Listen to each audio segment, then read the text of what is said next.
नमस्कार दोस्तों, जय स्पिरिचुअल वर्ल्ड में आपका स्वागत है। आज आप लोग के बीच में महादेव और उनके एक प्यारे भक्त पेट्टू भक्त की कहानी लेकर आए हैं। तो आइए दोस्तों, कहानी की तरफ चलते हैं। कहानी बहुत ही हास्यप्रद है। कुछ समय पहले की बात है। एक गांव में एक ब्राह्मण रहा करते थे, जिनकी रोज की दिनचर्या थी कि वह प्रातः उठकर रोज के नित्य कर्म से निवृत्त हो सर्वप्रथम शिव मंदिर जाते और शिव जी का भजन कीर्तन करते। उसके बाद ही दिन की शुरुआत करते थे। वह ब्राह्मण देवता बड़े ही धार्मिक और दयालु व्यक्ति थे। उनसे किसी की भी तकलीफ नहीं देखी जाती। उनके परिवार में कुल 3 सदस्य, खुद पत्नी और एक बच्चा था। बच्चा भी ऐसा कि उनसे खुद ब्राह्मण जी ही परेशान। उस बच्चे का भोजन ऐसा कि उतने में कम से कम 10-12 लोग खा सकते हैं। वो बालक बहुत ही खाना खाता था। इसकी वजह से ब्राह्मण जी बहुत परेशान थे।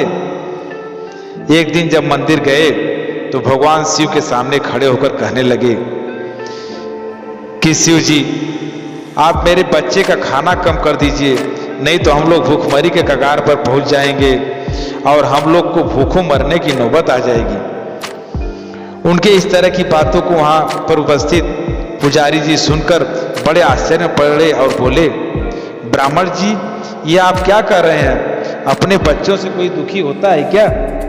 बच्चे तो भगवान का रूप होते हैं। बच्चे की सेवा मतलब भगवान की सेवा। बच्चे साक्षात भगवान होते हैं। उनकी जितनी सेवा की जाए उतना ही अच्छा। इस पर ब्राह्मण बोले कि यदि ऐसा है तो आप ही बच्चे को यहाँ लाकर उसकी सेवा करें और भगवान का आशीर्वाद ग्रहण करें। इस पर पुजारी जी बोले कि ठीक है, यदि आप ऐसा चाहते हैं तो यही होगा। कल आप सुबह अपने साथ अपने बेटे को भी लेते आइएगा। पुजारी की बात को ब्राह्मण ने मान लिया और दूसरे दिन बच्चे को शिवालय पहुंचा दिया। अब बालक वहां पहुंचते ही पुजारी जी से खाना मांगा तो पुजारी जी बोले, देखो, खाना खाने से पहले तुम्हें यहाँ के नियम के बारे में बता देता हूं। सुबह सर्वप्रथम उठकर नित्य कर्म से निवृत्त हो भगवान शिव का ध्यान करना है। ओम नमः शिवाय, ओम नमः शिवाय का जाप करना है। हर हर महादेव हमेशा बोलना है। महामृत्युंजय मंत्र का जाप भी सुबह शाम करना है। और खाना खाने से पहले महादेव को भोग भी लगाना है, फिर खुद खाना है। इस पर बालक बोला कि मुझे सब मंजूर है, खाना मिलना चाहिए बस, वो भी मैं जितना खाऊंगा उतना। पुजारी जी बोले, हाँ, तुम पेट भर खा सकते हो। अब बोलो क्या खाओगे? तो बालक बोला, जो है सब लेके आओ। पुजारी जी एक थाली में 5 पूड़ी और थोड़ा सब्जी लेके आए और बोले कि लो बेटा, खा लो। तो बालक बोला, इतने से क्या होगा? जितना रसोई में है सब लेके आओ। ब्राह्मण ने बालक की बात को मानकर सब खाना उसके सामने रख दिया। तो वह बालक 7 पुजारी का खाना अकेले ही चट कर गया। अब पुजारी जी बड़े परेशान कि ऐसा चलता रहा तो कैसे क्या होगा। चलो, महादेव की इच्छा। तो ऐसा नित्य चलता रहा। एक दिन की बात है, वो बालक सुबह उठा तो क्या देखता है कि आज तो खाना ही नहीं बन रहा है। तो वह पुजारी जी से पूछा, महाराज, आज खाना क्यों नहीं बन रहा है? तो पुजारी जी बोले, आज उपवास है सबका, इसलिए खाना नहीं बनेगा। तो वह बालक बोला कि नहीं, मुझे तो खाना चाहिए, मैं बगैर खाने के नहीं रह सकता। तो पुजारी जी बोले, हम में से कोई भी आज खाना नहीं खाएगा और न ही बनाएगा, इसलिए तुमको आज खाना खुद बनाना पड़ेगा। तो वह बालक सोच में पड़ा, काश खाने के साथ खाना बनाने पर भी ध्यान दिया होता तो आज काम आता।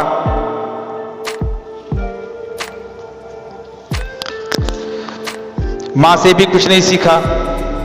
चलो ठीक है, दाल चावल तो बना ही लूंगा, आज दाल चावल से काम चलाता हूं, फिर सीखूंगा कल से।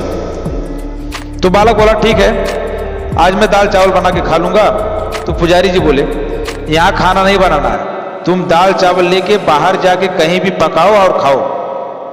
तो बालक बोला ठीक है। फिर वह दाल चावल लेके बाहर चला गया, खाना पकाया, फिर खाने बैठ गया। तो महादेव को भोग लगाने की इच्छा से बोला महादेव आइए खाइए। तो तुरंत महादेव आ गए। तो बालक बोला आप कौन? तो महादेव बोले कि अभी आपने ही तो बुलाया ना, महादेव आइए खाइए, तो मैं आ गया। अच्छा आप महादेव हैं, तो आइए खाइए। फिर महादेव जी सब खाना खा गए, थोड़ा सा छोड़ा, उसके लिए बेचारे को थोड़े में ही संतोष करके रहना पड़ा उसे। फिर ऐसा एक सप्ताह बीता कि फिर सोमवार को फिर सभी पुजारी को उपवास। तो पुजारी जी बोले तू अपने लिए राशन लेके जा, आज हम सबका उपवास है। तो बालक बोला आज मुझे 2 लोग का खाना चाहिए। तो पुजारी बोले 2 का क्यों? तो बालक बोला क्योंकि महादेव भी आते हैं, अगले दिन तो महादेव ने ही सब खा लिया था, मेरे लिए तो सिर्फ थोड़ा सा छोड़ा था, आज उनके लिए भी पकाऊंगा तो मुझे कम नहीं पड़ेगा। तो पुजारी जी ने सोचा कि आज ये ज्यादा खाना चाहता है, इसलिए बहाना बना रहा है, चलो ठीक है इसको 2 लोग का राशन दे दो। बालक राशन लेकर चला गया और खाना पकाकर महादेव को भोग के लिए पुकारा, महादेव आइए खाइए। तो क्या देखता है कि महादेव आज एक स्त्री के साथ आ रहे हैं। तो बालक बोला ये कौन है?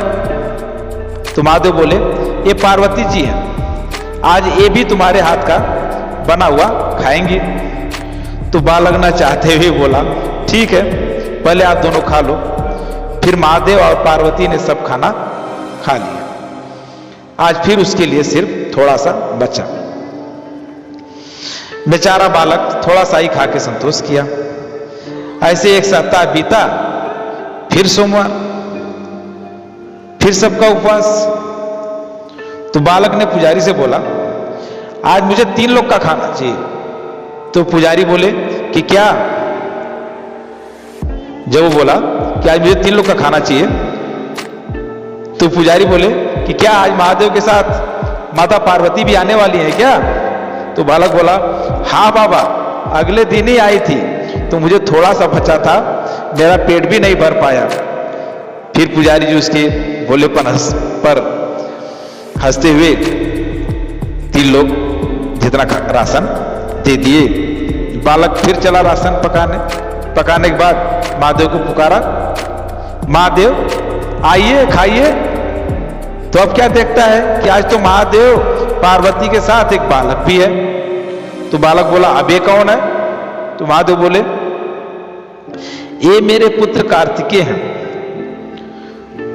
तो बालक बोला ठीक है आप लोग खाइए। फिर आज एकदम थोड़ा सा ही बचा बालक के लिए, बेचारा थोड़े में ही संतोष करके रह गया। फिर ऐसा कुछ दिन बीता, फिर सोमवार आया, फिर से सबका उपवास। तो बालक बोला आज मुझे 4 लोग के लिए खाना चाहिए। तो पुजारी मजाक करते हुए बोले आप कौन बढ़ गया? तो बालक बोला महादेव पार्वती के साथ कार्तिकेय भी आते हैं।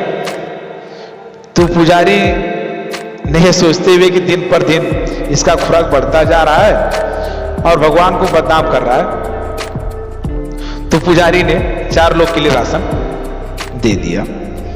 फिर बालक गया, खाना पकाया और महादेव को पुकारा, महादेव आइए खाइए। तो बालक अब क्या देखता है कि आज ये चौथा आज ये महादेव जी के साथ में चौथा गोल मटोल छोटा हाथी जैसा कौन है? तो महादेव से पूछा, अब ये चौथा कौन है? तो महादेव ने बोला, ये मेरे पुत्र गणेश है। बेचारा बालक अब एकदम परेशान कि आज भी खाना मिलने वाला नहीं है। ये चौथा गोल मटोल गणेश तो मेरे जैसा ही है, वह तो मेरे जितना खुद खा जाएगा। इस पर महादेव ने उसकी आशंका को भाप कर बोले, गणेश जी थोड़ा ही खाएंगे क्योंकि वो खा कर आए हैं। तो बालक बोला, ठीक है आप लोग खाइए। आज फिर बेचारे बालक को थोड़ा सा ही खाना मिला। बेचारा बहुत निराश हुआ।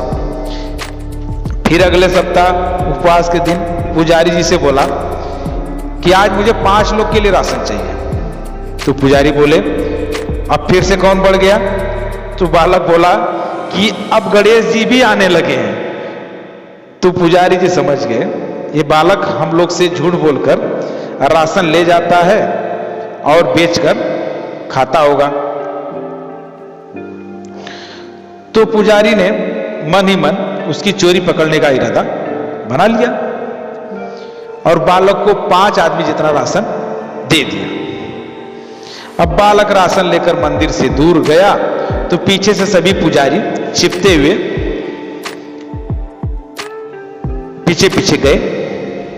तो क्या देखते हैं कि बालक राशन रखकर चुपचाप बैठा है। तो सभी पुजारी जी भी छिपकर बैठ गए कि देखते हैं बालक राशन का क्या करता है। फिर कुछ समय बाद बालक ने आवाज लगाई कि महादेव आइए खाइए। तो बालक क्या देखता है कि आज एक जन और बढ़ गए हैं। तो बालक ने पूछा, आप ये कौन है? तो महादेव बोले, ये नंदी जी हैं। तो बालक बोला, ठीक है। फिर महादेव जी क्या देखते हैं कि आज तो खाना बना ही नहीं है। तो महादेव बोले, आज खाना तो बना ही नहीं है, हम लोग क्या खाएंगे? तो बालक बोला कि आज खाना आप लोग बनाएंगे और हम सब मिलकर खाएंगे। तो महादेव सोचे, आज तो ये अच्छा फंसा दिया हम लोग को। तो नंदी बोले, भगवान आप चिंता ना करें, मैं खाना पकाता हूं। नंदी जी खाना पकाने लगे। इधर सभी छिपे हुए पुजारी ये सब देखकर आश्चर्यचकित हैं कि महादेव स्वयं आते हैं इस बालक का भोग खाने। बालक को कितनी श्रद्धा है महादेव में कि महादेव स्वयं सपरिवार आकर खाना खा रहे हैं। अब आगे क्या देखते हैं कि खाना पक चुका है। तो बालक बोला कि अब आप लोग खाइए। तो महादेव बोले, तुम भी खाओ। तो बालक बोला, नहीं पहले आप लोग फिर मैं। अब महादेव सब परिवार खाना खाने लगे कि क्या देखते हैं कि बालक के लिए तो कुछ बचा ही नहीं। तो महादेव बोले, आओ मेरी थाली में खा लो। तो बालक बोला, अंतिम निवाला बचा है आपकी थाली में, तो फिर मेरा हाथ क्यों जूठा करवा रहे हैं? अब आप अपने याद से मुझे खिला दीजिए। महादेव ने अपने हाथ से खिलाया तो बालक का पूरा पेट ही भर गया और उसको असीम आनंद की अनुभूति होने लगी और आंख बंद करके मुंह में गए निवाले का आनंद लेने लगा। और आंख खोला तो सभी देव वहां से अंतर्ध्यान हो चुके थे। ये सब देखकर सभी पुजारी आकर बालक के चरणों में गिर गए। तो बालक बोला, ये क्या कर रहे हैं आप लोग? तो पुजारी बोले, जो हम लोग इतना दिन में नहीं कर पाए वह तुमने इतने कम दिनों में कर दिखाया। अपने साथ साथ हम सबका भी जीवन धन्य कर दिया तुमने। हर हर महादेव, हर हर महादेव, हर हर महादेव। ओम नमः शिवाय, ओम नमः शिवाय, ओम नमः शिवाय।